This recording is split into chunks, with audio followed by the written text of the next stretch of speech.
ఐపీఎల్లో భాగంగా ఇవాళ 2 మ్యాచ్లు జరగనున్నాయి. సన్ రైజర్స్ హైదరాబాద్తో కోల్కతా, గుజరాత్తో పంజాబ్ జట్లు తలపడనున్నాయి.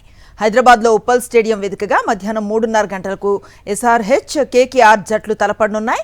ఇక అహ్మదాబాద్ వేదికగా పంజాబ్, గుజరాత్ మధ్య జరగనున్న మ్యాచ్ రాత్రి 7:30 గంటలకు మొదలు కానుంది. కాగా ఈ సీజన్లో ఇప్పటి వరకు ఎస్ఆర్హెచ్ 9 మ్యాచ్లు ఆడి 6 మ్యాచ్లలో విజయం సాధించింది. 8 మ్యాచ్లు ఆడిన కేకేఆర్ కేవలం 2 మాత్రమే గెలిచింది. ఈ క్రమంలో ఇవాళ Sunrisers, Kolkata Knight Riders మధ్య జరగనున్న మ్యాచ్లో ఎవరు గెలుస్తారు అన్న ఉత్కంఠ అభిమానుల్లో నెలకొంది.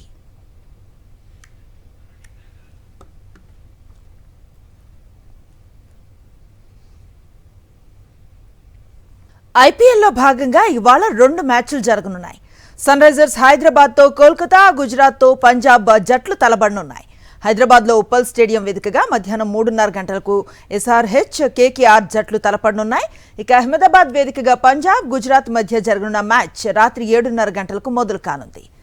కాగా ఈ సీజన్లో ఇప్పటి వరకు ఎస్ఆర్హెచ్ 9 మ్యాచ్లు ఆడి 6 మ్యాచ్లలో విజయం సాధించింది. 8 మ్యాచ్లు ఆడిన కేకేఆర్ కేవలం 2 మాత్రమే గెలిచింది. ఈ క్రమంలో ఇవాళ Sunrisers, Kolkata Knight Riders మధ్య జరగనున్న మ్యాచ్లో ఎవరు గెలుస్తారు అన్న ఉత్కంఠ అభిమానుల్లో నెలకొంది.